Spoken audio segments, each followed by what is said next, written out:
All right, guys, so welcome back. Today we're going to be talking about GEO and how GEO and SEO differ and how they overlap. So today I was doing a couple AI searches for my companies, and I was seeing that for the most part, when I looked up any of these searches, what is the best service in this city, my companies was showing up. And of course, there's some things that I'm doing in SEO that I would say is advanced SEO. It's not just baseline SEO that you could just kind of ask ChatGPT and you'll just go ahead and do it real quick. Advanced SEO is going to be schema markup. It's going to be kind of like, I would say, industry secret stuff that now is becoming what is SEO 2.0. Okay. So basically, when you have a website, you're going to have your main website, and then you're going to have your homepage, and you're going to have some service pages, right? These service pages, what they do serve as are pillar content. Okay, that's like the main content. So you're basically telling Google, this is my brand, this is a homepage, and then these are the service pages that we have. So my service pages would be whatever. Let's just say hypothetically I'm a roofer. It's going to be roof leak repair, tile replacement, shingle replacement, metal roofing, fascia replacement, soffit replacement, or repair, right? And you create what are these pillar pages. Now, within these pillar pages, you're going to have content, right? And you're probably going to have a video on it. And that's pretty much it. You would have an H1 tag, you would have an H2 tag, probably one or two H2 tags, and then you would have a couple H3 tags. Now, here's what's interesting. What is GEO, Generative Engine Optimization? I mean, essentially, you have a user that's putting in a prompt, right? And now your page will likely not show up in the AI overview because your pages are not being set up in a conversational prompt answering type of way.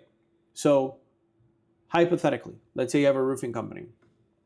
Within your pages, you want to have something like, how often should I replace my roof in city, right?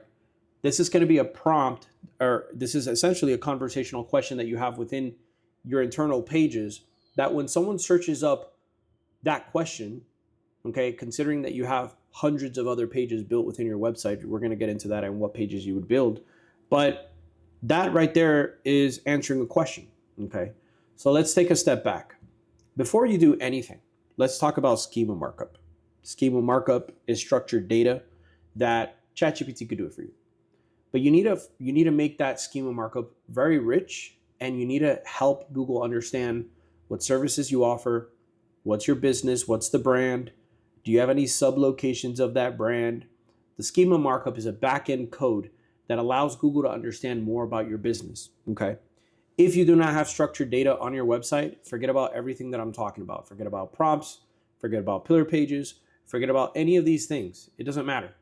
You need to have structured data on your website, and you need to have structured data within your internal pages as well, because you need to tell Google what those internal pages are about, what questions you're answering, and schema markup, for the most part, it's infinite.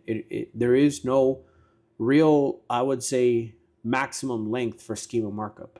Okay, I've seen some groups where people, all they do is focus on schema markup. Okay, and they rank websites just using schema markup. So all of those guys, for the most part, are far ahead in terms of SEO because generative engine optimization uses structured data. It's very important. Okay, so let's talk about content strategy. So once you have you would have your schema markup on your homepage, you would have your pillar pages set up, right?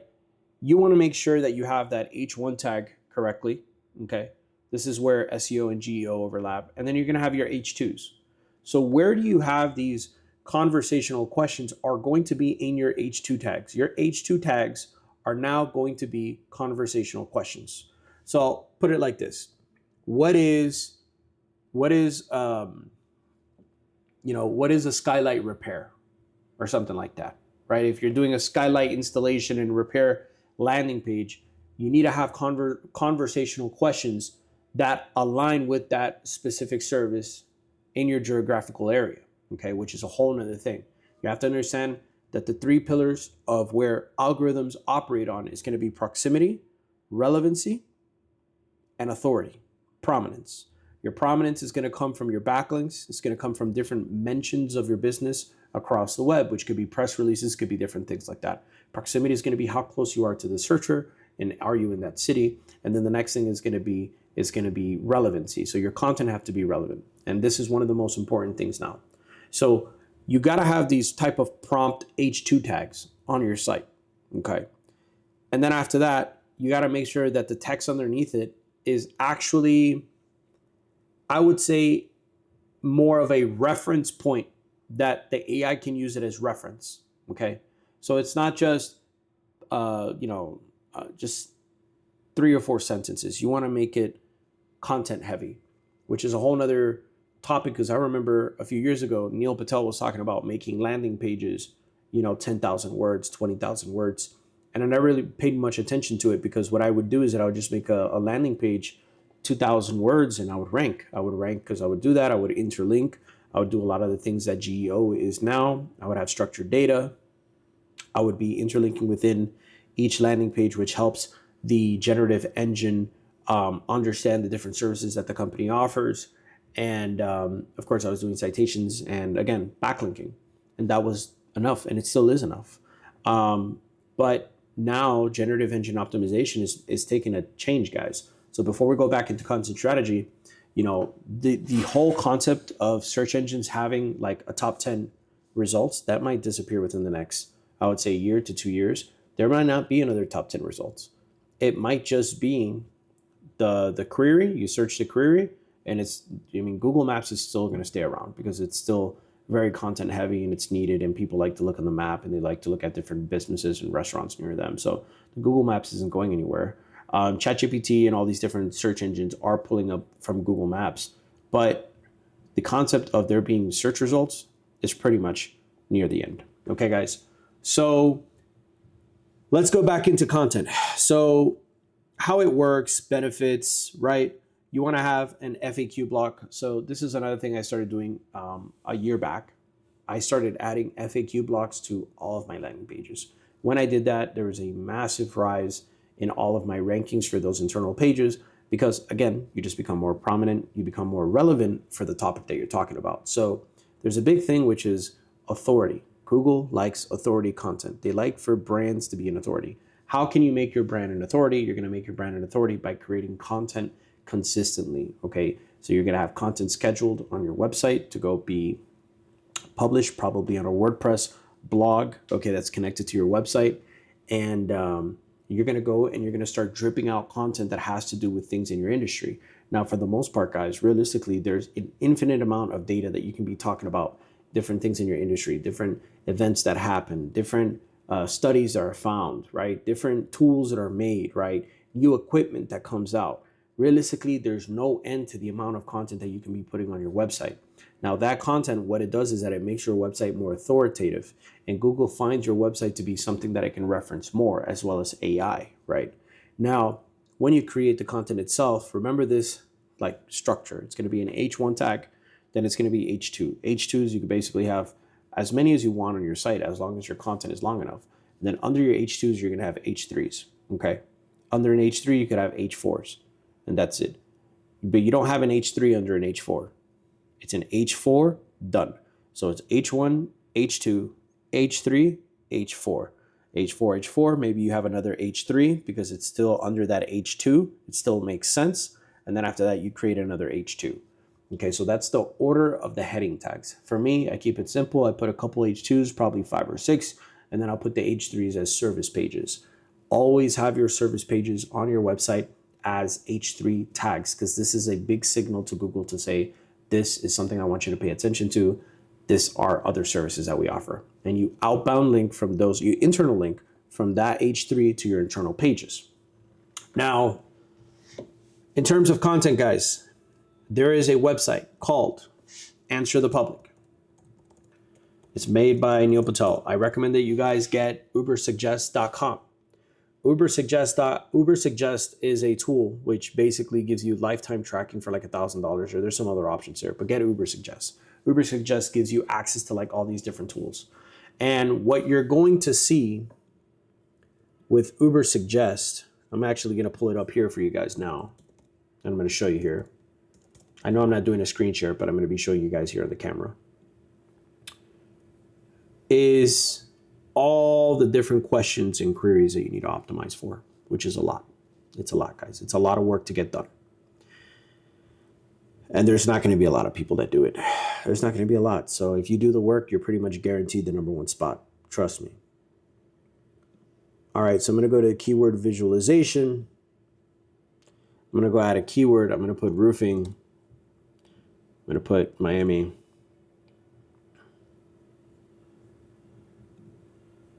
And I'm going to put Spanish, English.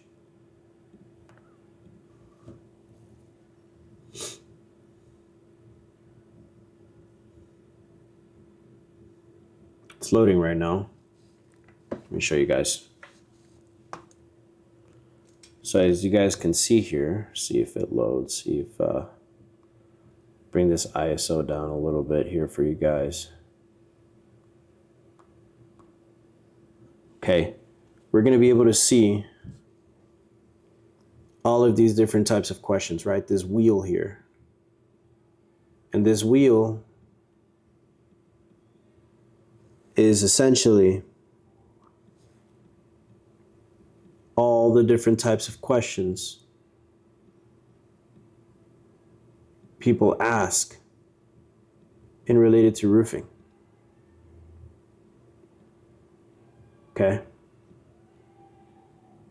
Now, if I had a website, let me fix this real quick, guys. If I had a website, okay, a roofing website, roofing for the most part is very competitive. But if I had a roofing website, the first thing I would do, structured data, content pillar, of course, all the interlinking and outbound linking that you should be knowing how to do in terms of each page. You should know how to outbound link to authoritative sites in the city, authoritative other pages that mention or help Google understand what your content is about. For example, you should be linking out to Wikipedia. You should be linking out to government agencies. You should be linking out to city sites. You should be linking out to Google. Okay. Different things like that. I could make another video on that. But nonetheless, you have to be talking about hundreds of different questions that people are talking about on your site. And each of those questions are a different blog post. Okay. And this is something that's actually very old, but this is something now that Google is demanding from people. Like, this is not something that you can choose to do anymore. This is now something that if you're going to have success, you have to implement. And that is that you need to expand the content on your site outside of just roofing services in Tampa, roof replacement services in West Palm Beach or New York. Hi, we're this company and we provide these roofing services in New York. Like, dude, that's done. Okay. Google, what it's doing, and essentially what it's forcing people to do, is to actually create valuable content, referenceable content, content that answers people's prompts, okay? Content that's useful to the user, content that keeps the user on your website, content that links out to other places just like Wikipedia does. If you don't know how to do interlinking, go look at Wikipedia. Content that has structured data. It's incredible. And essentially within, let's say, one page, let's say you create a page for, bear with me here. Let's say you create a page for "Are roofing shingles made in America?" This is a blog post. Now that blog post is going to have H3 tags that link out across the website for different services. It's going to have other links that link out to other blog posts. It's going to have links that link out to government agencies. It's going to have links that link out to Google, maybe for a city, okay? It's going to have content blocks. It's going to have sections that the AI can pull out and reference from that block. Because let's say the main H1 is are roofing shingles made in America, right? There could be an H2 tag within that exact same blog post that says, "Are roofing shingles toxic?" Right? Are roofing shingles toxic? And that blog comes from, that H2 comes from that main H1. So when someone searches that, then it's going to get pulled from that blog post. And it's going to, and what's going to end up happening is that the algorithm, once it's pulling thousands of articles that you have on your site, it's going to start understanding that you are more authoritative,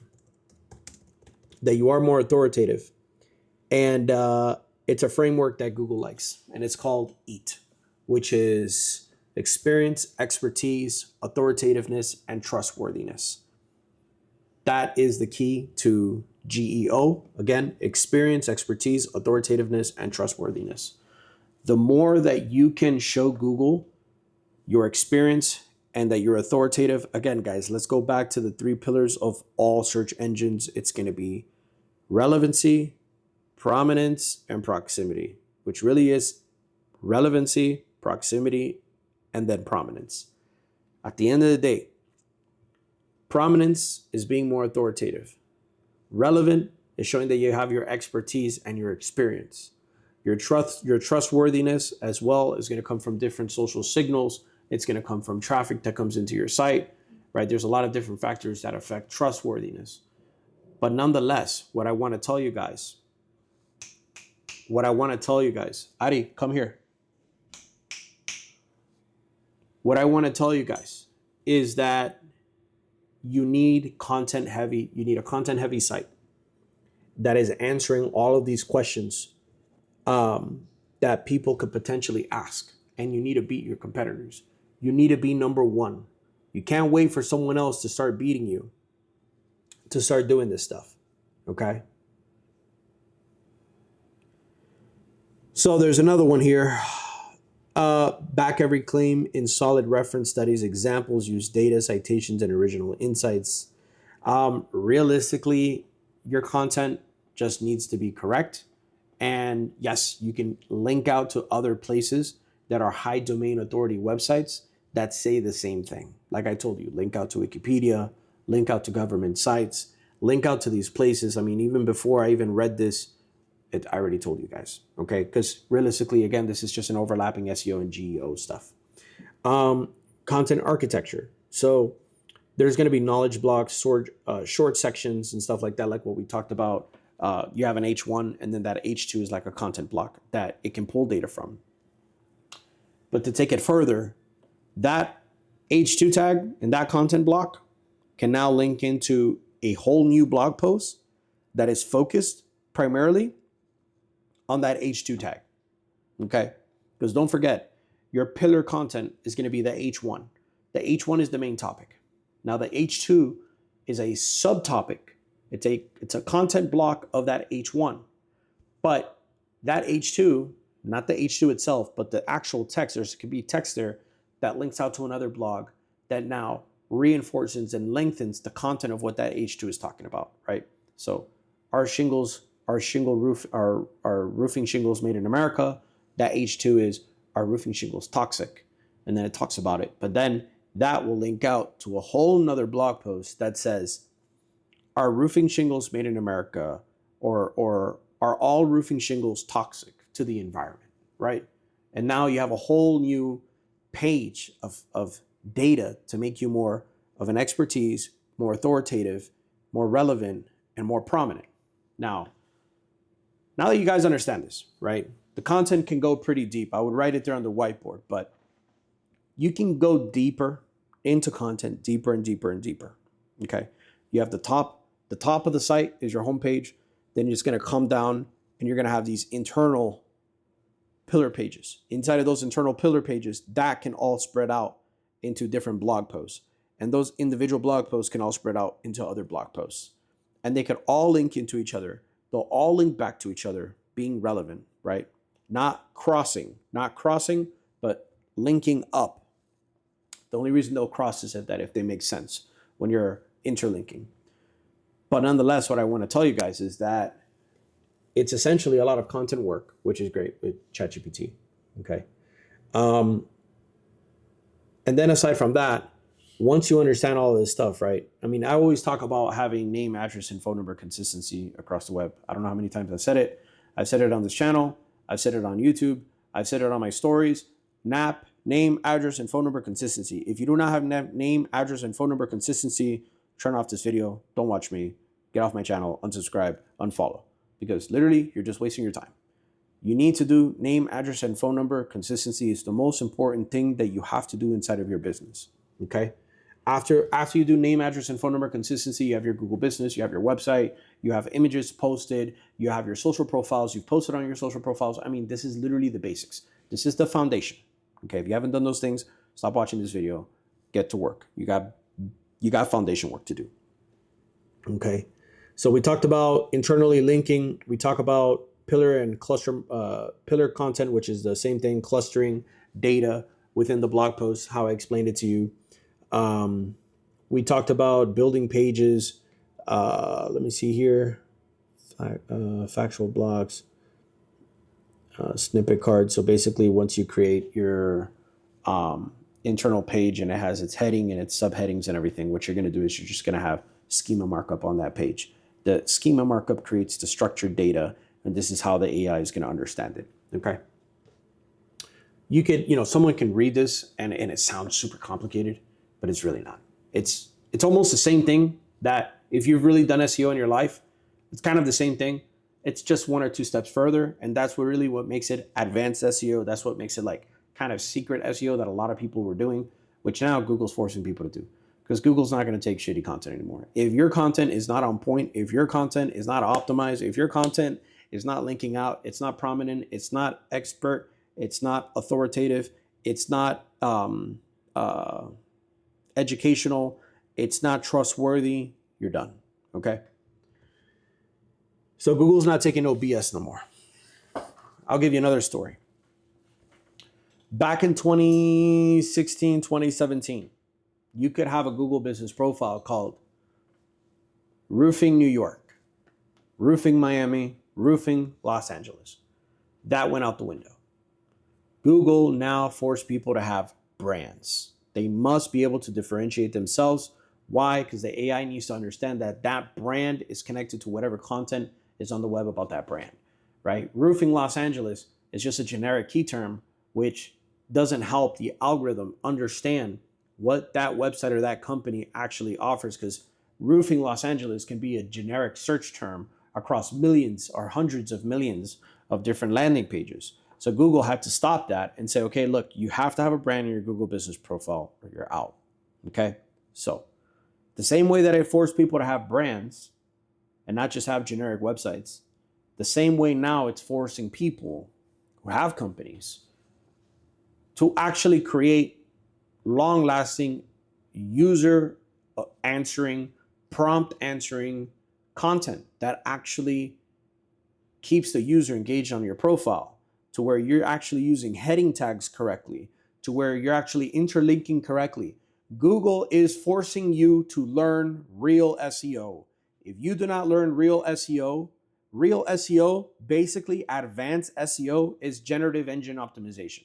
There's a lot of people who have done SEO correctly, like in an advanced way with structured data, with H2s, and they've gone deep and they've really done it, and they're not having any problems with traffic. The only people that are having problems with traffic are going to be people who just went on YouTube, watched whatever video or ChatGPT, and just copy and pasted content on their website. They probably paid for some backlinks and they were doing well. All those people are suffering. Okay. So we talked about web page snippets, which is basically the schema markup, which is going to be creating those. We talked about the prompt, answering prompt questions, updating regular content. So again, having those blog posts going in frequently, making sure your answers are not outdated. Okay. And let's see here. Citation attribution, we talked about that. Evaluation and metrics, rank, click-through rate, organic traffic, bounce, dwell, conversions. Again, all of this stuff is basic SEO. If you have a high bounce rate, your pages are going to come down. If you have a good click-through rate, your pages are going to go up. If your click-through rate is bad, your pages are going to go down. There's really nothing there. Okay, this is the same thing. Now, topic query planning include prompt thinking, right? What are the best strategies for ranking local plus national keywords given AI updates, right? This is the type of query now that you're going to have on your landing pages. You're not just going to have roofing company in West Palm Beach. no more. That's done. The same thing with the non-brand name GPPs. That's done. You have to be able to answer queries that customers are asking. You have to be able to go deep within those queries. You have to be able to link out into blogs and go deeper into those blogs and create clusters of content, right? And that is the silo structure. If you don't know what silo structure is, Google SILO architecture, and it's going to show you a map. All right. There's also videos on YouTube and stuff like that. Short sections, we talked about that. Heading structure, bullets, number list. So adding bullets or number lists can potentially help you. Schema, structured data, we talked about that. We talked about a lot of this stuff already. Answer first optimization. Okay, so this says here, for each module or subsection, ensure that the first 1 through 2 sentences are concise, fact-rich, answer sub-question directly for snippet extraction. So when you have those H2s, make sure you're answering the question within the first 2 sentences, okay? Don't wait till the very end. Get straight to the point and answer it. After giving, hook. I see a lot of stuff here that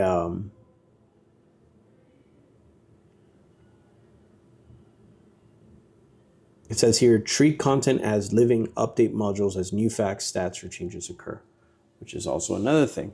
Maybe there's something that you're talking about on your page. Well, now we're talking about keeping the content updated, which is essentially you can't have outdated content on your website. You know, if you're an attorney, if you're a doctor or anything like that, the content on your website has to be updated for what the actual law or, you know, whatever financial advice you're giving or whatever service it is that you're providing, all these things need to be updated.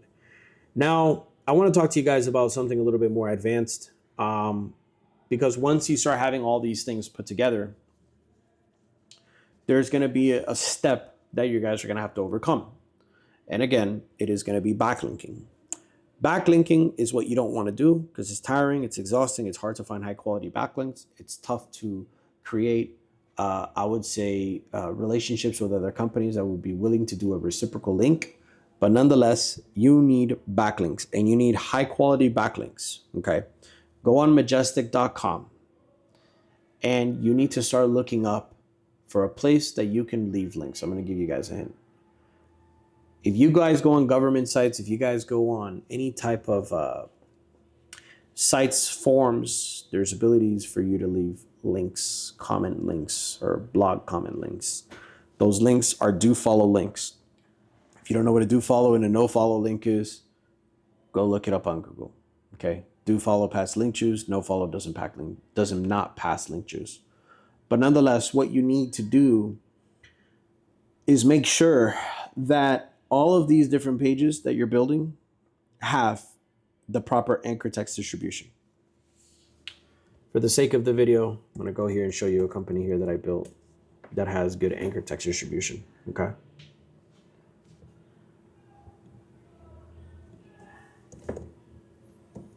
Now, do not go and buy backlinks on Fiverr. Do not ever hire a company to do backlinks for you, because companies really don't give a, they don't care about your website. They just want your money. And you need to learn to backlink. You need to learn to backlink, or you must train someone to do it. Nonetheless, I'm going to show you this. So if we look here, let me turn down that ISO again, for the sake of the video. If we look here, this is a website I had built, okay? Now it redirects. But you're going to see here that it says brand name, keyword, I don't know what that is,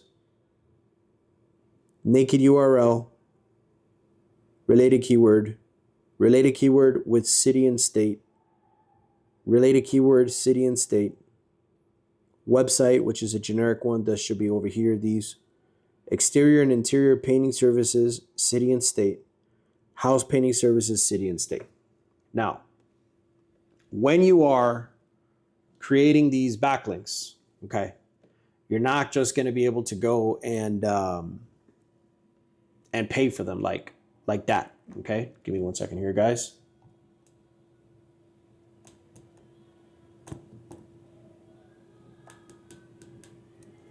You're not going to be able to just go and pay for backlinks. You have to go out and find them. Now, just for the lesson that I'm going to provide to you guys, this lesson is literally worth $1,000 by itself. Okay, and that is that when you're going to find backlinks, I'm going to close the computer now. You need to look at competitors that do have a good backlink profile, and you need to follow them and copy them. That's the first thing. You need to copy the link juice that they have. That way, believe it or not, when you actually take links from a website where your competitors left links, that page actually loses link juice. Like as a whole, he loses link juice and you gain. But you start to balance out the playing field. Okay. Then from there, what you have to do is you have to start looking at other competitors nationwide and start looking at their sites and start going deeper into the rabbit hole of the links that they're leaving. When you go into a backlink, let's say you go into a referring site, you're going to see other people also putting in links, and you're going to want to get their sites and run background checks, backlink background checks to see if there's anything high quality.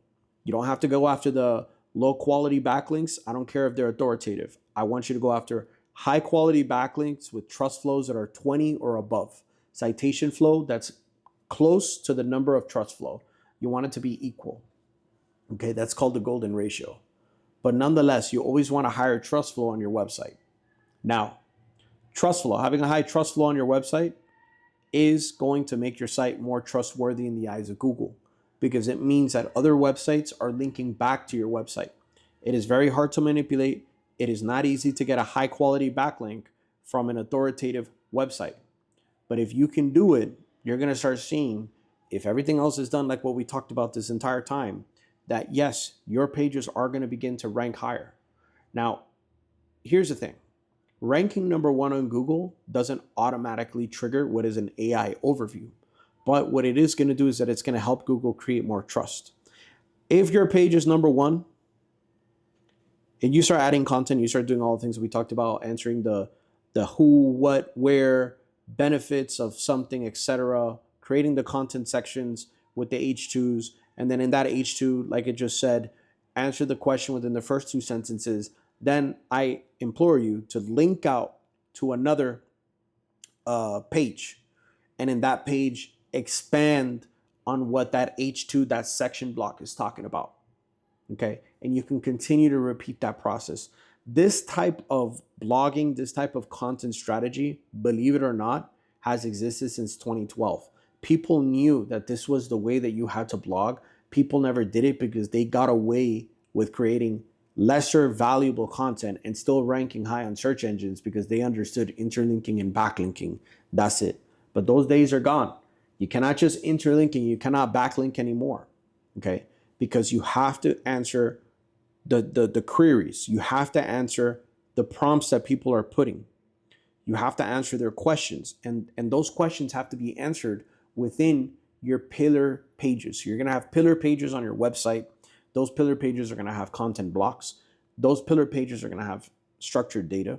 Those pillar pages are going to interlink within each other pages, the H3s, like I told you. And if it's not a pillar page, don't make it an H3. Just make it regular text, but link out. And then that page should also be very relevant and very rich with data.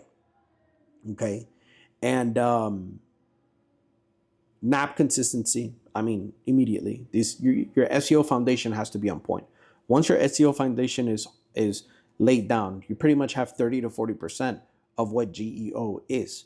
The next thing is just going to be answering the prompt queries, going deeper into what is the content clusters. Okay, answering all these questions that people would ask on AI, which again, like I showed you guys on Uber Suggest, you guys can get, which that's pulled from a place called Answer the Public, which is also owned or sold by Neil Patel. And basically what you want to do is just become the most expert, authoritative, knowledgeable person in your field.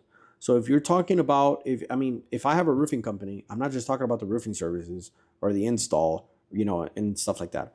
I'm talking about new materials that are coming out. I'm talking about new laws that are passed in the state. I'm talking about new machines that are being used to install roofs or whatever. I'm talking about how AI is having an impact in the roofing business, and all of those things are linking internally within all the pages, internally within all the service pages, going deeper into content clusters, going down on the silo structure, not to the left, going down. And then from there, all of that stuff linking back to the homepage and even embedding Google business profiles inside of these entire blog posts. So what you end up creating, guys, again, is just more data. That's it. It's just more data.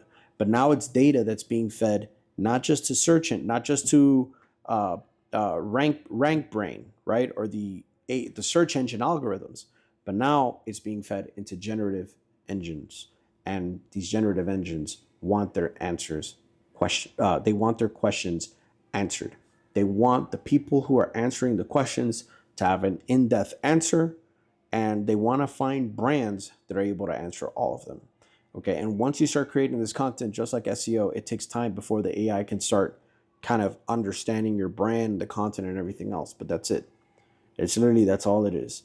And another thing is that reviews are huge. Okay, the AI is looking at local companies that have the most reviews, not even the highest quality. The quality is important for search engines, for Google, for Google Maps. That's important. But the GEO, ChatGPT, all these different search engines, what they're looking for is what is the local business with the most reviews right now. Okay, so guys, hope you guys enjoyed the video. There's a lot of work to do. I think there's a lot of work for everyone to do, and I would say what is SEO as a whole. Okay, SEO 2.0 is GEO. It is the advanced SEO that very few people do. It is advanced SEO that like Apple does for many, many years, and companies like that doing structured data, making sure their heading tags are on point, making sure that they're answering the questions that people ask right away, making sure you have FAQ pages that are in depth as well and answer all these questions. That's what it is. That is GEO. You're answering prompts.